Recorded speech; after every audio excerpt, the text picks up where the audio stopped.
Hi, and welcome to the Crit Hit Wild podcast, where we cover all things Marvel Crisis Protocol, and we do a new character every week. This week, we're going to be doing Vulture, and I'm your host, Fred. I'm Brad.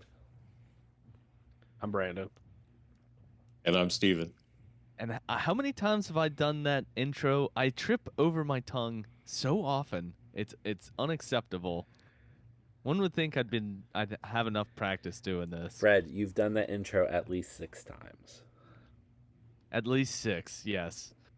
How are you guys doing? I've got it is dreary and rainy out right now, and I have a light migraine that I'm dealing with. But I'm ready and raring to get started talking about this guy. How are you doing today, Brad? Fine. That's good to hear. How about you, Brandon? I'm doing pretty good. There's actually a lot of crazy good sales at Kroger, so I might end up at the store after this. Okay. How are you today, Steven?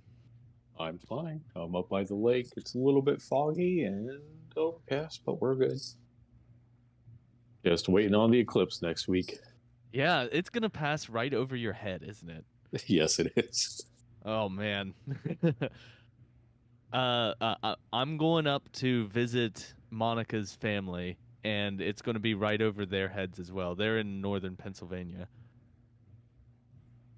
I'm Yeah. excited. I've never seen a complete eclipse.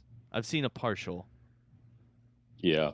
Well, I'm very close to the part where they're going to have totality.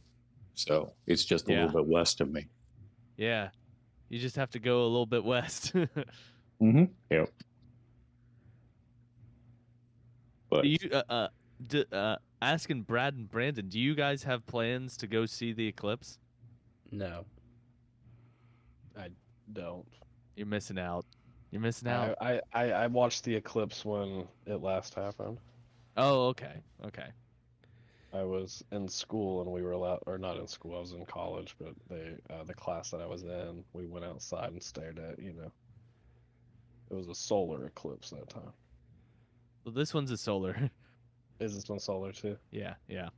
yeah, 2017 was the last one. Right. Yep, I was graduating college. I forget sometimes how much older I am than you. I was 9 years removed from college, graduating college. Oh, okay. So you are older than me. You are not that much older than me. Yeah, I was gonna say. I know you were like doing math, and I know you're freaking out. No, I was on my 4th college at that time, Okay. and had a 3 or 4 year break in between, like 2 of them. So. All right. I think that I want to talk about why we chose to do Vulture today. Here's my thought process. We were debating doing Vulture or Sandman, and I'm holding out hope, and it's probably a vain hope, but I'm hoping that they drop some more information, like the back of the card, for Sandman, or maybe one of his tactics cards or something, just so that we can get a bigger picture on what he does. I think that the front of the card does say plenty, but he is a much more complicated and nuanced character than Vulture. Vulture, the person we're doing today, seems pretty straightforward. I mean, I'm not saying that as a negative. That's just what it seems like from my perspective. So that's kind of why we're not doing Sandman today. All right. Let's move on to the upcoming tournaments. Coming up later, next Saturday, actually, that's going to be Saturday, April 6th, is a tournament at Sweets and Geeks in Medina, Ohio. That's at a candy factory. It's not a candy factory, but they make candy there in that space. Well, I don't think they make candy, honestly. I think they just have a lot of variety of candies to choose from. Oh, okay. Well, still, it seems cool. It's good cross promotion between a game store and a candy store. Are you gentlemen thinking about coming or no? Oh boy, Wait, what was the date I will again? not be able. April 6th, Mm. this Saturday coming up. It's not gonna happen for me, unfortunately. You'll be out yeah. of town, right, Fred? Yeah, I'm going up to visit. It's actually probably pretty close to Medina, Ohio, but I'm gonna be visiting Monica's family, so I don't think I'll be able to sneak away. So, I don't think Sneak that away for a tournament. Yeah. They might notice you're gone halfway through. Right. I'll have to make some excuses. Oh no, my car broke down. Oh, we'll come get you. No, it's fine. It's fine. Fred, why are you in Ohio? No reason. Fred, your GPS says you're in Ohio. Oh no, I don't know. I got turned around. It was I'm I got lost. I'm lost. Just don't come find me. I'll be fine. Coming up on the next Saturday, that's Saturday the 13th of April, there's going to be a tournament here in South Charleston that is at Lost Legion Games and Comics. So if you are interested in playing against myself, Brandon, or Brad, then come on down, and we will happily fight against you. And then coming up later in the month, on the 27th, there is a tournament at Recess Games in North Olmsted, Ohio. That's close to Cleveland. That's at Steven's home store. Correct. Yeah. That one I might be able to come to. And then I'm just checking Longshanks right now. Apparently Bryce has one set for the 20th. Oh, okay. Oh, wow. So it's literally every Saturday this month there's a tournament. Yep. Oh, boy.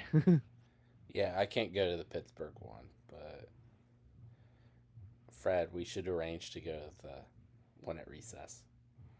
Yeah. I agree. All right. I would love for you guys to come up and see the store that I frequent. So yeah. I mean, it's overdue. We need to do it. And that's it for the tournaments coming up in the month of April, at least that I'm aware of.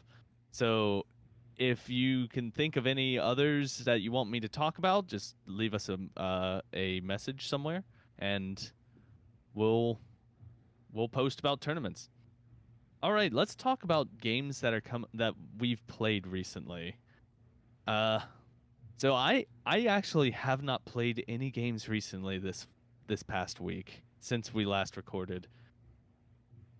Have any of you has anyone played any games recently? No, Fred, you know what we did on Thursday. Yeah, I do. I've played games. Steven, talk about Yes. some games that you played recently. All right. Well, on Tuesday, I made the trip to Erie, Pennsylvania, because it's only like 90 minutes for me. And I had made the commitment to come out there for one of their regular game nights. And Nick Parrott met me there. Fantastic guy. Plays really, really well.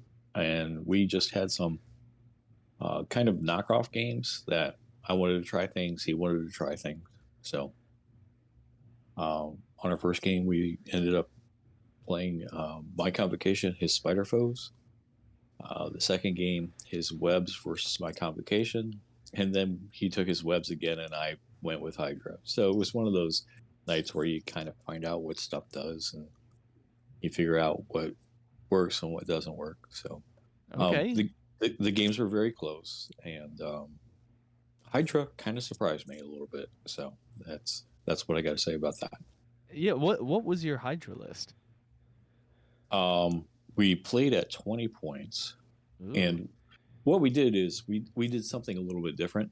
We took the crisis cards and we put them in piles and we mixed them up, and then we randomly drew the top, so we would get practice into stuff that we hadn't set up. You know what I mean?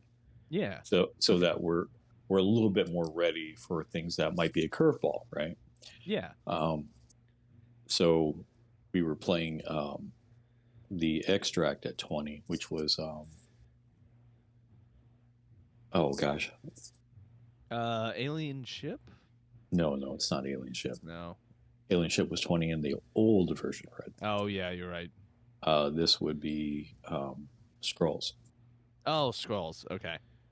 and then our secure at that time was I was Swordbase. I was sitting here muted, going, "Scrolls, it's Scrolls, guy," and like he was like, "Oh, I think it's Alien." I'm like, "No, it's Scrolls." But I was muted the whole time, and I apologize. No, I was like getting mad. I was like, "Why is nobody listening to me?" And then like I went to like grab my mic to make sure it was like close to my mouth, and I was like, "Oh, it's on top of." Never mind. But I thought you guys would enjoy that. so I ran Red Skull, the original, Strucker, Zemo, Arnim Zola, Omega Red, and Baron Mordo. Was Strucker your leader? Mm-hmm. Yeah, Okay. sure was. Okay. And I found out that Swordbase is probably really, really good for Hydra. Huh. Because okay. I was up 5-3 going into round 2, and he had one of the sword bases, and I had 3 of them. And the sword base that he had somebody buy it for us. And since I owned 3, I then pushed that model off, and then I ran Strucker up to the abandoned one. Obviously flipped it, and then I played World Domination to go up 7-3. I think that was the turning point of the game. Ooh. Okay. And then Yeah, it gave World Domination. Yeah, it gave everybody power. So I think Hydra's very good on that one. I would venture to say. Mega Red's really, really good in Hydra, by the way. Yeah. Especially with Strucker's leadership with the poison. Mm-hmm. Yeah. Yeah. So Omega Red's just a good model. People should play him more. Yeah. Yeah, he's one of those sneaky, what I call sneaky good characters. Actually, the character that did the most work was actually Red Skull. Believe it or not. Red Skull 1. Mm-hmm. Yep. Was taking points all the time. Was bullying Squirrel Girl quite a bit. So I think there's a lot of affiliations that should be testing and playing sword base more than they are, because I think you can really surprise people with that scenario. Well, and the thing is about that Hydra list, right? I never would have thought to play sword base with them, to tell you the truth. But it came up in our randoms, and we were kind of forced to play it. So we did roll initiative, and the reason we did that was to determine who got to set the point values for the scenario. Okay. So, because, like I said, we randomized them, but we thought initiative roll would compensate the persons who say, okay, we're going to play at 15 or we're going to play at 20. So, but he ran Iceman with the webs to see how he would do, and he was a little bit. He looked like he might be a little bit underwhelming, because he would go up and. Of course, he put a slow on Omega Red. Then Omega Red attacked back, did a damage, and put the slow back on Iceman. So it was one of those things where it's like, probably Iceman is not good into Hydra. I'm just saying. Yeah.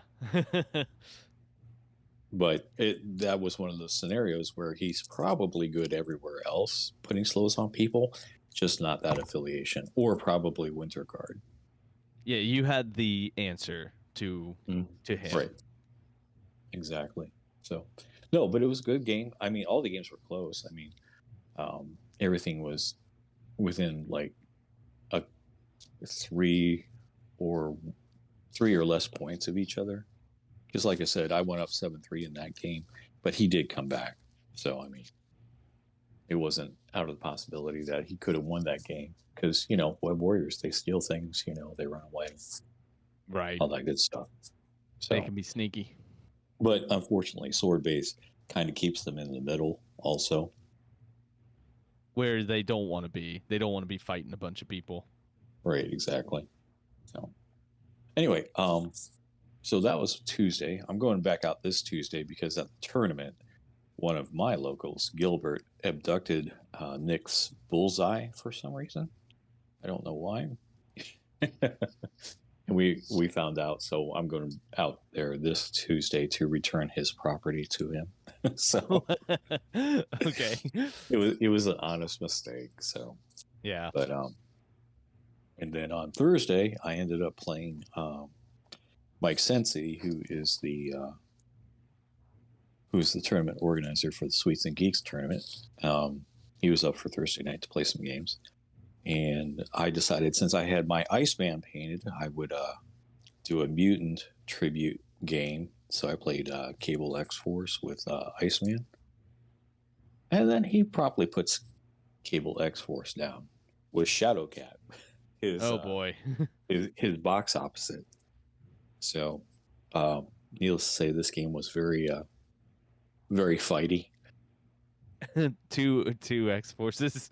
Yeah, I suggested the same thing that Nick and I did. We do the flips and find out what scenarios we would do, and we ended up with intrusions as our secure, and paranoia, Hummel's populace as our extract, and needless to say, with intrusions, fights are going to happen. So, surprisingly, Cable went into Shadowcat the first turn in Dazed Her right off the bat. So that's not surprising. I mean, he kills stuff. Mm-hmm. Well, at that point in time, she had picked up an object and did not have any power to do any shenanigans. So right. But again, the game was close. So it was. I think I only had 4 points up on him. It was like 17 or 13 or something of that nature. I mean, it wasn't recorded or anything, but he ran Electra, Psylocke, Domino, and Cable, and he was using Electra grunts to do, pickups with the extracts and stuff like that. He got into my Sabretooth pretty hard. I always like running Sabretooth Cable. I don't know why. It's an addiction. I can't get over it. The only attack Sabretooth did were his attack backs in that game. Is this Sabretooth 2 or Sabretooth 1? Sabretooth 1. Oh, man. You're a madman. Dude, that long move is pretty priceless, though. Yeah, I've seen Sabretooth 1 do the Lord's work before. Mm-hmm. It's just not frequently. He didn't do it this time. So okay, yeah. I countered with Psylocke and Cable.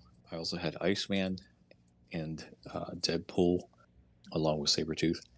Deadpool was my hero, and I even ran Chimichangas. Oh, wow. And then Iceman did work too. So it was fun to run him, just getting my feet under how Iceman plays and so on and so forth. So I still got a bunch of mutants to paint up. So still trying to finish off Psylocke. Not Psylocke, M. Frost. I really hate painting white. So just to get it right is time consuming for me.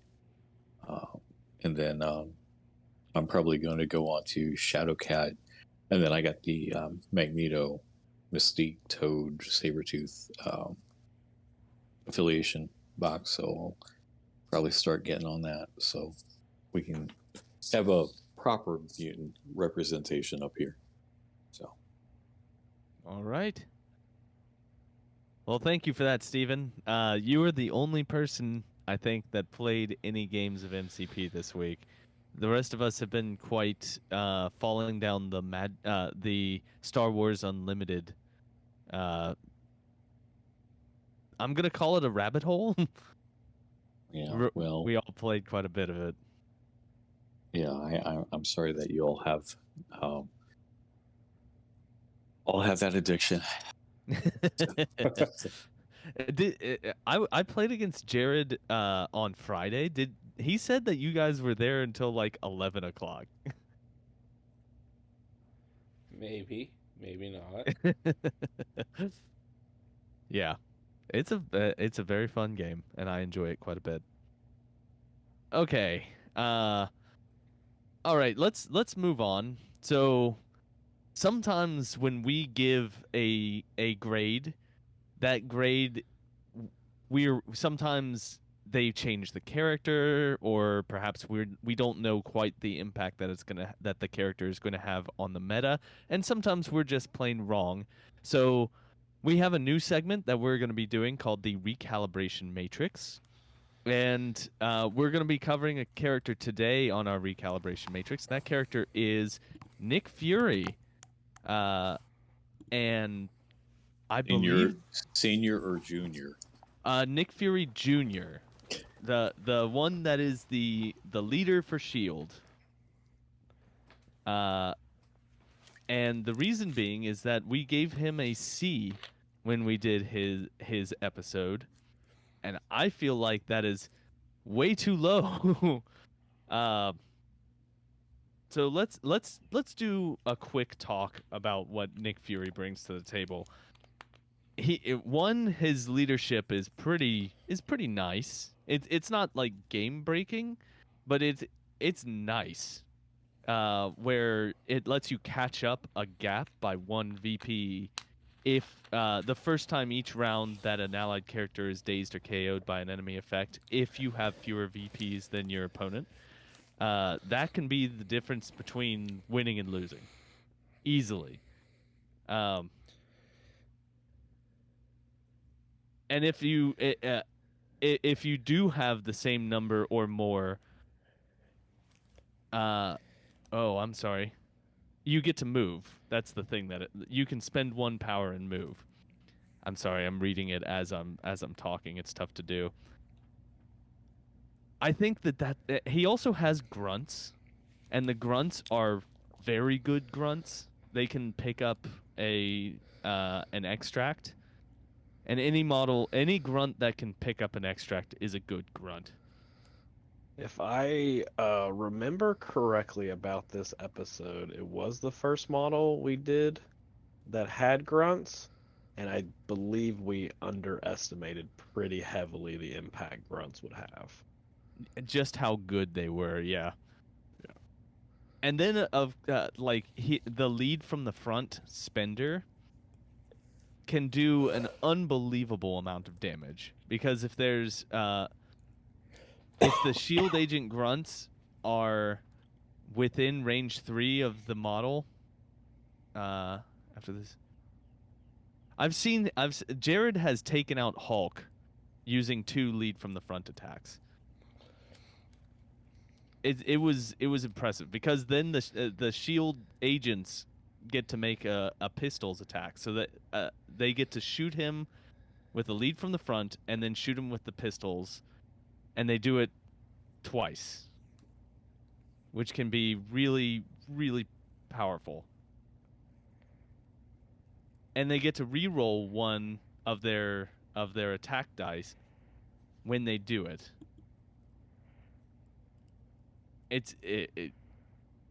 I think that's worth the trouble. Hey Brad, what's your take on Nick Fury? C. You're sticking with a C. No, he's pretty good. He's like what's also really good is just his shield affiliation around him. That he's like the perfect tool for them. Yeah, Yeah, not to mention all the tactics cards that he brings. right. He's got a toolbox of tactics cards. Yeah, I think we just underestimated the grunts. Yeah, They're good. I think so too. Hey, Brandon, do you have anything to add? Um, I think a character with grunts being under a B is only going to be because the model attached to it is atrocious. Um, Right.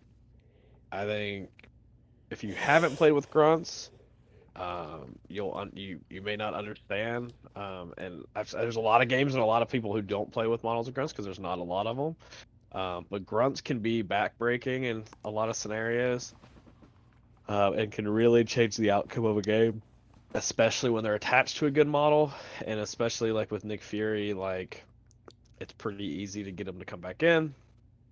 You Yep. can, when you bring them back in, they immediately can pick something up. So if you activate last, you can steal multiple points just with one model, which is always something really good. Plus, they probably have one of, if not the best, tactics suites in the game. Um, I think we just, unfortunately, we're probably a little cautious. I'm not sure if we had all the tactics cards either, um, which could have also been kind of problematic in the. Right. This was done. I think this episode was done when he was announced. So he Yeah. was brand new stuff at the Yeah, moment. I think we talked about the tactics cards later, because I think when we did the Shadowland Daredevil episode, we had kind of came full circle on grunts, and we had also, I think maybe have even played with them before we did that model or did that review, but I don't remember for sure. And I think we had the tactics cards for Nick Fury. I think even at that time we probably knew we had made a bad take. Yeah. Also, the tactic card Eye in the Sky can be backbreaking at times. Mm-hmm. Oh, absolutely. And Yeah, the he just tactics gets it suite back. is impeccable. I played Shield there for about a month, and that was kind of the conclusion I came to was it playing Shield is like playing a TCG. Like you have all of the options in the world. You can do. It feels like you can just do so much more than your opponent. Um, and like playing a game like Shield versus Shield is literally like just playing a chess match. It was actually some of the funnest I had playing the game was just playing like Shield versus Shield because you're just playing like an absolute like chess match. Huh. Interesting. And Steven, Mm-hmm. do you have any take here on Nick Fury other than what you've already said? What I've already equipped. Yeah. No. The one thing I will say, Fred, just for the listeners, is that when you are at equal or more VPs, that power that you spend for that advance is towards the attacking character. So Oh, it's like yes. aggressive. Yeah. And sometimes that's not what they want to do, but it is a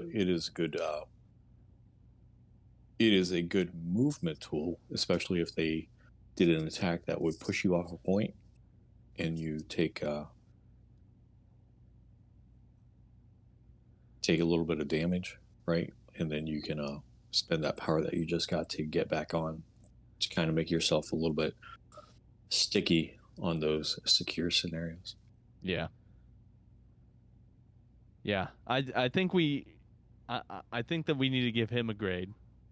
A new grade, a recalibrated grade, if you will.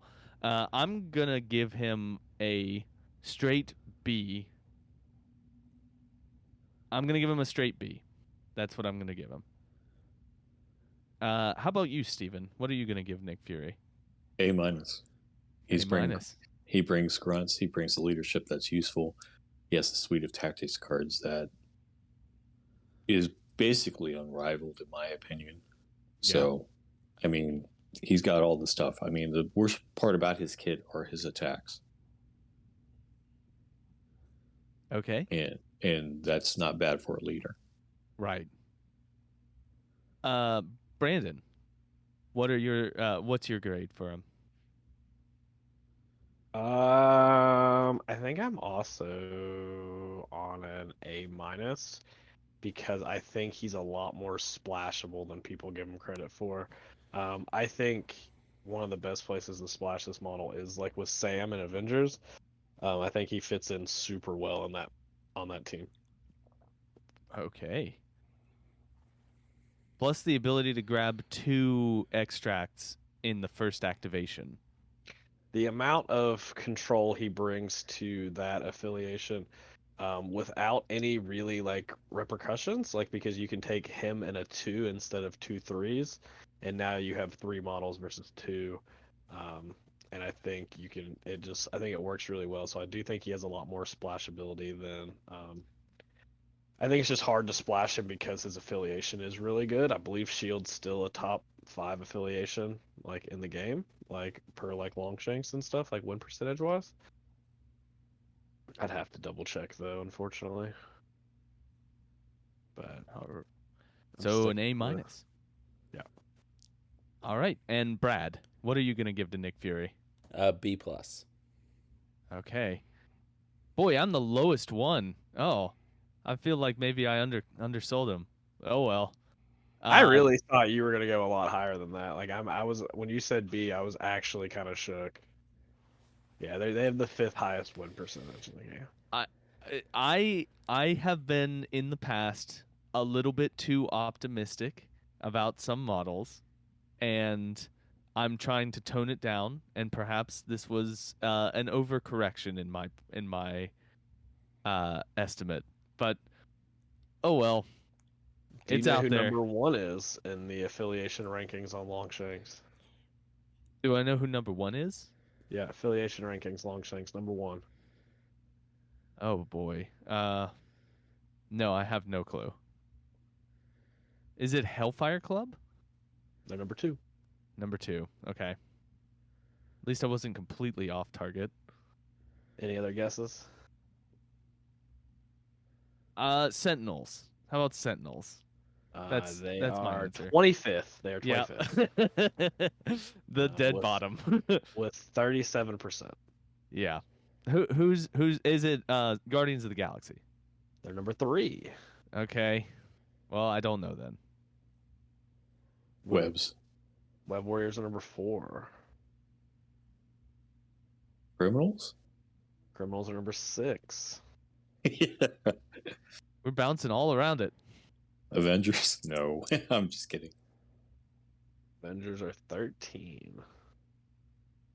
Who is number 1, Brandon? Brad, would you like to guess? I'm out of guesses. Like all the ones I thought of. I You feel guys like have it's- got 2 through 6. Wakanda.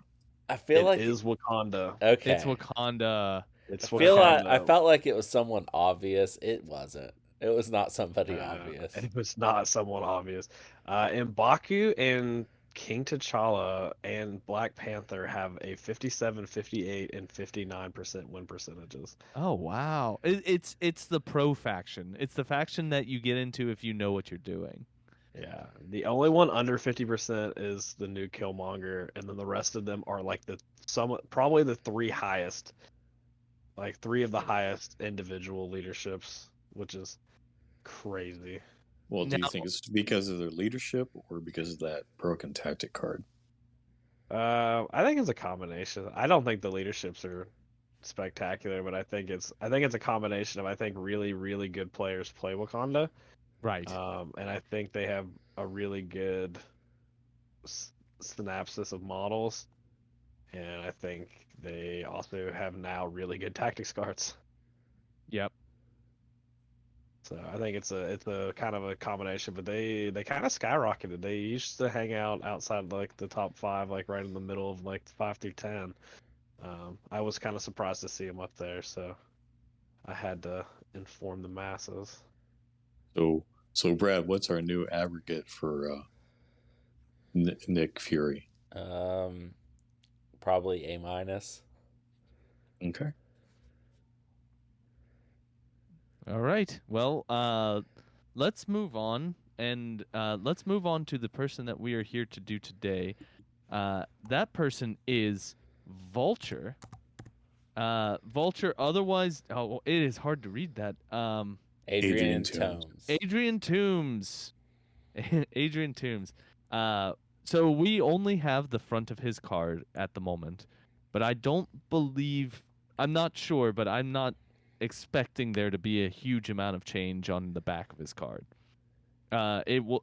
My guess is he will likely have the same number of stamina as well. So his defenses are 3 across the board. He has a stamina of 5, and so I'm guessing that it stays 5 for the backside.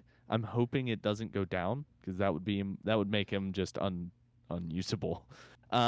He has 3. His threat value is 3. He is size 2 and movement speed medium. Hey Brad, why don't you do the attacks? His first attack is physical. It's called Raptor Strike. It's range 2, 5 dice. It costs 0. After attack is resolved, gain power equal to the damage dealt.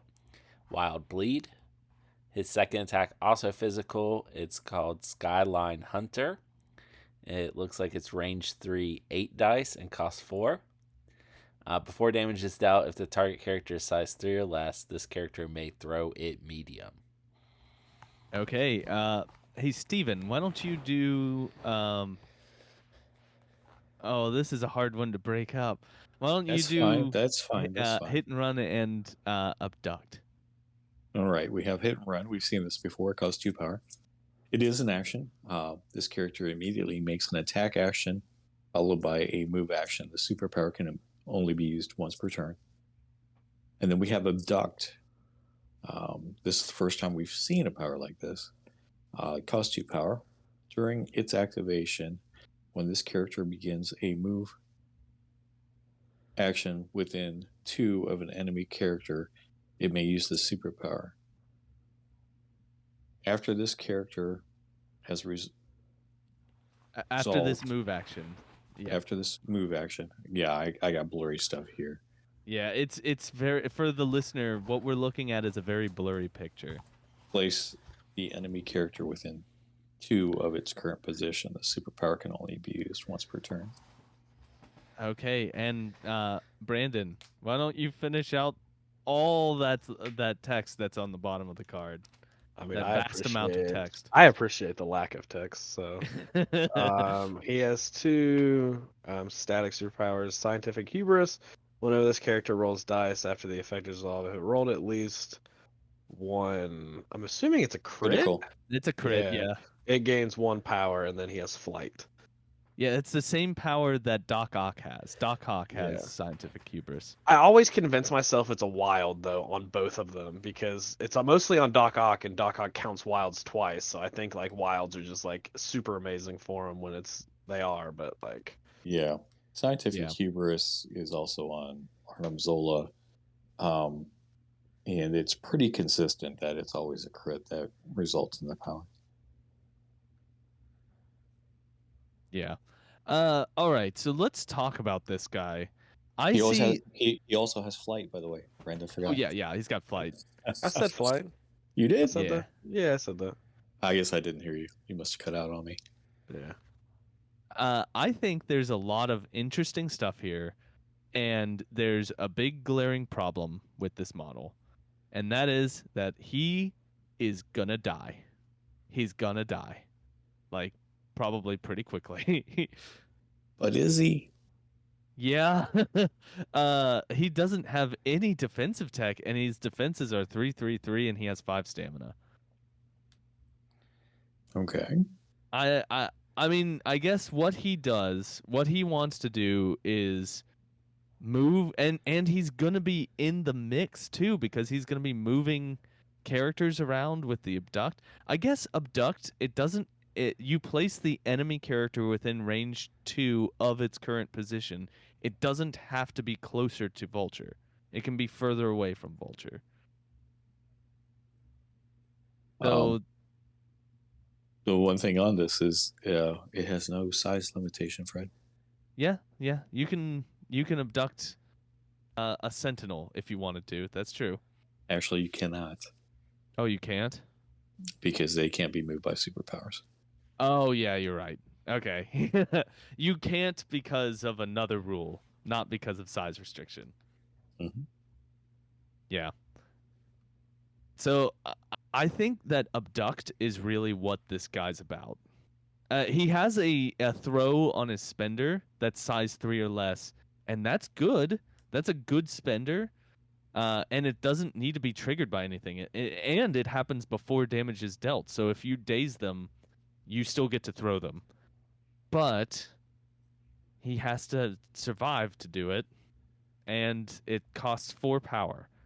I think that he probably does get that off at least once or twice a game. Usually the turn after he is dazed, but I think that's it. And he probably I see there being lots of circumstances where he gets bottom and topped.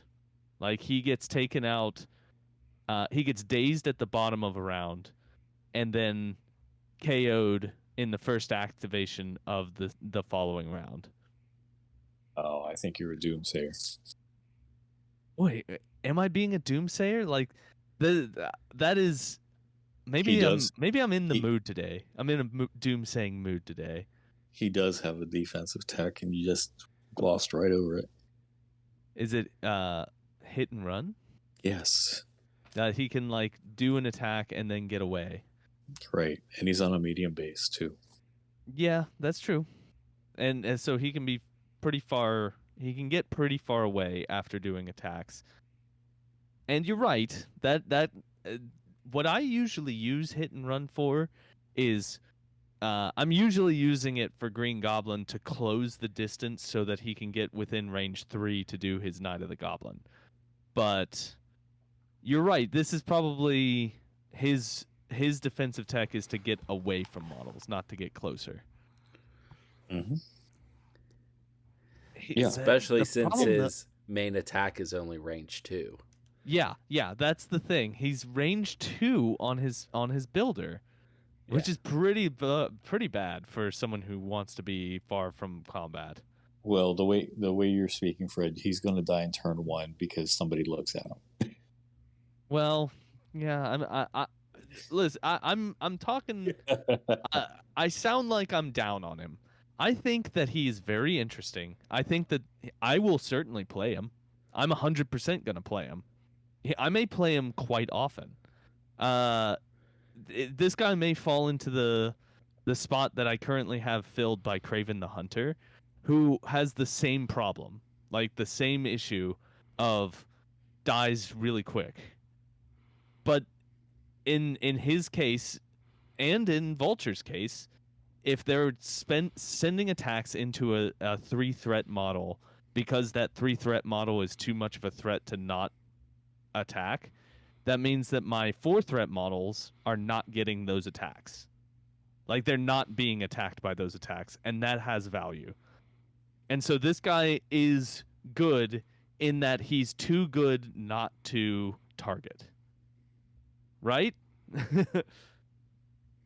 Yeah. Well, I see him as a harasser, not a frontline fighter. I agree. That's like he's not going to be the person who's going down the middle. He's the person who's going to be on the side who's causing trouble. Mm-hmm. Yeah, like Craven the Hunter. Mm-hmm. Yeah. Yeah. I've been dominating the conversation too much. Steven, what are your thoughts here looking at Vulture? I really love Abduct. You know why? Why? Because the Green Goblin and Mysterio and all those tricks and traps and blowing up stuff. You can trigger tricks and traps off of this Abduct. You're correct. You can move them off of a point and then explode them with the size 3 building that's right next to them. Correct. Yeah, that's the money right there. I mean, he fits. He because people will actively try to avoid that tricks and traps kind of like scenario, right? Mm-hmm. Well, with this, can't do that exactly. So yeah, you're right. Because you get to control it, and you get to put them where you want. You can put them within range of that building. Mm-hmm. Yeah, you can. Yeah, that's true. That's what I like most about this. Yeah. How about you, Brandon? What are your thoughts here on Vulture? I think the key thing is I think Abduct's the best thing on this card. I don't even think it's close. I agree. I agree. I think the way you're playing this model is a complete scenario and tech piece. You're trying to move models off of points while getting yourself onto points. Being able to move a model with Abduct and then possibly hit and run and get now 2 movements and an attack, and now you're across the board for only 4 power, is really where this model is going to shine. I do also believe that this model is going to struggle staying alive. Being on a medium base can help get away, but it also means that it's easier to get to you. Yep. Not having, I was kind of hopeful this model would have a long movement,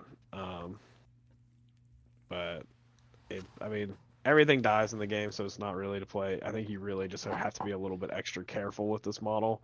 I think Abduct is going to be the main thing you're doing, and I think you're going to be placing them away from you and kind of running away, and I think that's a good strategy to have with them. I'm not sure how often this model gets taken, though. Yeah, you're gonna bring this on a high-scoring scenario table. Unless he has a Rhino busted tactic card. Yeah. There's the possibility of tactics cards that we haven't thought of yet. I'm sure that there are going to be tactics cards in this box that are going to be very relevant to the meta. Very important tactics cards. How about you, Brad? You have not spoken much on this character yet. I wish his builder was range 3. Yep. I do too. His spender is pretty good. No one's really talked about that, but throwing a size 3 character, medium, and 8 dice is pretty good. Yes. A thing Brandon almost touched on is you can abduct and then hit and run and get that both move yourself and move them on the same. It doesn't have to be a separate action. Yeah, I was more trying to run away from people. Yeah, well, you can move them away from you after you move. So you can pay for abduct, attack them at range 2, you move away from them, and then move them away from you. Yeah. And now they are a medium move and a range 2 further away from you. And then you can attack someone else. Or that could be your second attack, whatever. And that all becomes way more likely with scientific hubris. Hubris. Because that costs 4. His spender costs 4. You're going to want 4+ power a lot. Yeah, he's going to be power hungry. Scientific hubris will help. That's it triggers pretty often. Like anyone who's played Doc Ock will know that you're gonna get scientific hubrises. The game, it'll be a pretty good amount of power you get. Yeah, I think that's where he goes is Doc Ock leadership because he'll get power off of just being attacked, even if he doesn't take damage. Yep, that too. It's also worth noting that you get the extra power if you are trying to flip a scenario. Yeah, it's whenever he rolls dice. Yeah. And with a medium move and a medium base, he's pretty good about getting to those pay to flips, especially sword. This character is doing how I like to play Spider Foes, which is scenario. He is a scenario piece in what is becoming more and more a scenario faction, and I approve. Okay, I feel like we've spoken enough about this guy because we've covered just about everything on his card multiple times. We need to give him a letter grade. I am gonna go first here, and I am going to say that I think he definitely has a place in Spider Foes. Like, if I will have him in my Spider Foes list, almost certainly. His place is going to be dependent on the matchup, obviously, and on what crises are selected. I feel like as a scenario, he is a hard scenario piece. I'm gonna give him a B minus, and because I'm worried that he just gets killed. I'm worried that sometimes he's just gonna die. Steven, what are you going to give Vulture? Well, let me precede this by saying I actually like him in this role, in this capacity, because the one thing I tend to be down on is that characters that are taken in rosters all the time, such as Beta Ray Bill, Black Cat, no matter what, right? Yeah. I like seeing the refresh of characters where it's like, maybe this character is good in this scenario, but not good in this scenario. So you have to make that choice. And I really, really like that decision process. So I think I'm at a B right at the moment, to tell you the truth. Okay. That spender is really good. He has a lot of displacement. So he's just a nice kid. And the other Spider Foe that has scientific hubris, that has 5 health on the front, is Dr. Octopus at the 3 threat level. And he's got 6 on the back. So I'm betting this guy does have 6 health on the back. That's distinctly possible, and that would help him a lot. That would be real good. That'd be real good. So I'm at a B, maybe a B plus when a tactics card in the back is featured, but yeah, a solid B right at the moment. Yeah, that's fair. Alrighty. Hey Brad, what are you gonna give to Vulture? C plus. C plus. Okay. Yeah. And Brandon. I'm with Brad. I'm gonna C plus. Okay. Alrighty. So we're right in the middle here on Vulture. We're pretty. I think for the reasons that we've discussed, he's kind of gonna die, but he might disrupt the table enough to let you win the game, which is what matters. Okay, Brad, do you have any comic books that feature Vulture? Sure do. I've got 2 recommendations today. I've got Amazing Spider-Man #2 by Stan Lee and Steve Ditko. This being the 2nd issue of Spider-Man ever, this is clearly his first appearance. Oh, wow. Vulture. So this guy goes all the way back. Yeah. This guy's. Yeah. You know who the villain was in the first issue, Fred? You've said it before. It's something like it's a lizard dude, but not the lizard, like the chameleon. Is it? I think it's the chameleon in issue 1. Okay. Yeah, you are correct. I know Spider-Man comics very well. Yes. Do you know what the chameleon's superpower is, Fred? I think we've had this conversation before. Probably you don't remember. And I don't know now. he wears like very advanced masks and acts like people. It's like he's a shapeshifter, but it's all like his acting ability and prosthetics. It's not right. He's not actually a shapeshifter. He's Ethan Hunt. Sure. Yeah. So Vulture is terrorizing New York City by swooping down, grabbing valuables, and then taking off. No one has been able to get a photo, so Peter Parker snaps some pics to make ends meet. He sells them to J. Jonah Jameson so that they can pay rent. And then Vulture announces his next big heist, and Spider-Man waits to try to catch him. And yeah, Spider-Man. The next one Spider-Man is stuff ensues. yeah. I like to not tell you everything that happens in the issue, so that people can go read it. Right. This is an old comic though. So Yeah. is it so old that it like the language that they use seems different? It's the early 60s. Yeah. So, I mean, and Stan Lee has a certain way of writing. So, kind of. Yeah. But, Fred, if you read a comic from 10 years ago, it's going to feel like the language is off.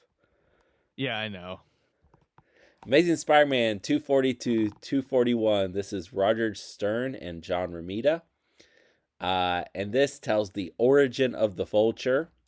How did Adrian Toomes become the Vulture? And what does electronics mogul Gregory Bestman have to do with it? Find out here. I love Gregory Bestman? Bestman. Huh. That's his last name, Okay. Bestman.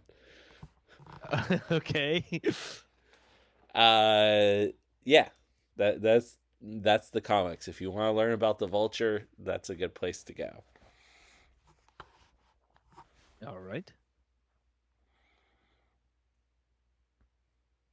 Oh, was it only the two comics? Yes, Fred, I started by saying I have 2 recommendations today. Well, okay, I apologize. I don't always know. I don't remember the exact number that you say every single time.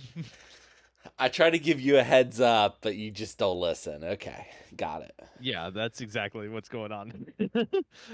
Hey Brandon, what faction do you think that Vulture would really exceed in?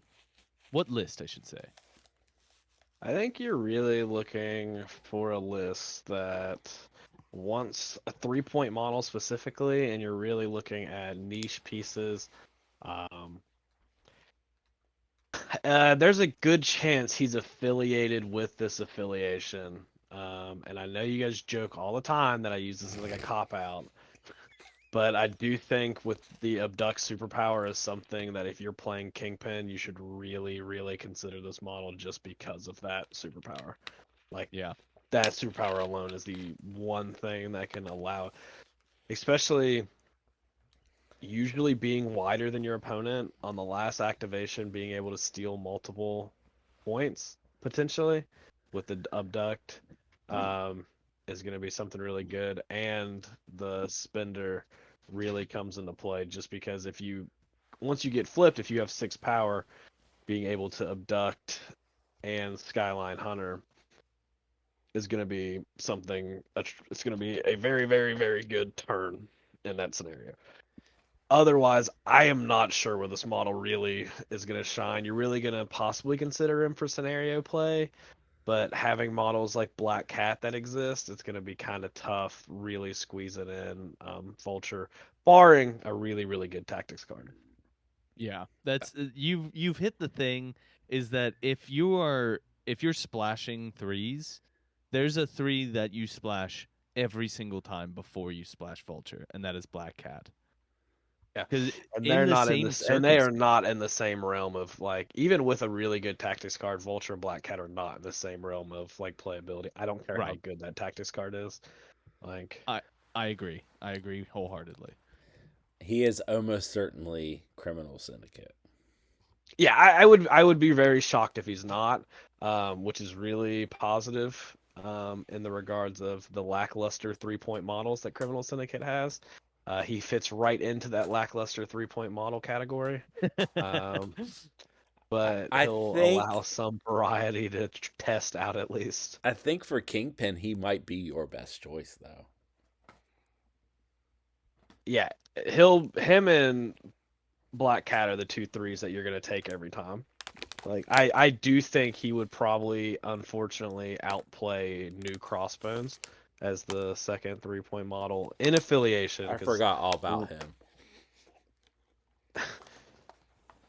yeah, I You think you that's clearly haven't had Brandon kill you with him yet. No, I've played against him every time I've played Brandon Oh, okay. since I he came yeah out. because Brad likes to celebrate, and then when he gets a pay to flip, which means I have to play more attack focus, which means Crossbones comes to play. Mm, And okay. he do like to do that. The energy beam is just really good on Crossbones. He's gonna be right there. Those are gonna be your like second and third. It honestly may be a point where Lizard ends up losing a spot.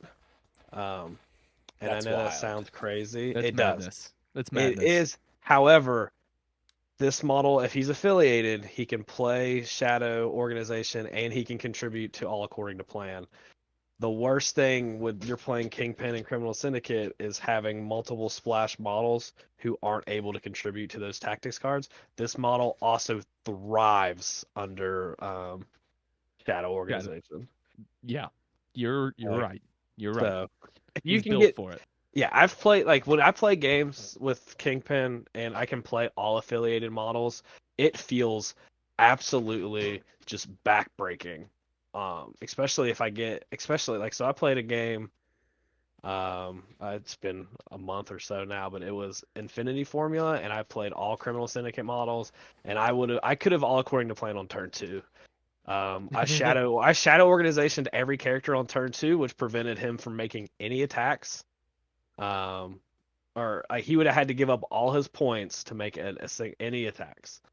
Um, and then was able to all according to plan on turn 3, and the game was so just lopsided at that point. Like it did not matter. Like it was just able to take everything away from him. Um, and it was a really good spot to be in, and it's one of those things where Vulture only helps that become more of a possibility, especially if you want to play if you want to play 3 threes. I think I know where I like him outside of his affiliations if we assume he's criminals. Where Where's you that? like him? Daredevil Defenders. Okay, what's your thought process? That abduct can drop somebody off right near a Hulk and make, instead of having 2 characters near you, have 3. Bringing people to die instead of bringing Yeah. people off of Yeah, points. I like it. I like what you're doing there. He's right. He's right. You can line up more rerolls too.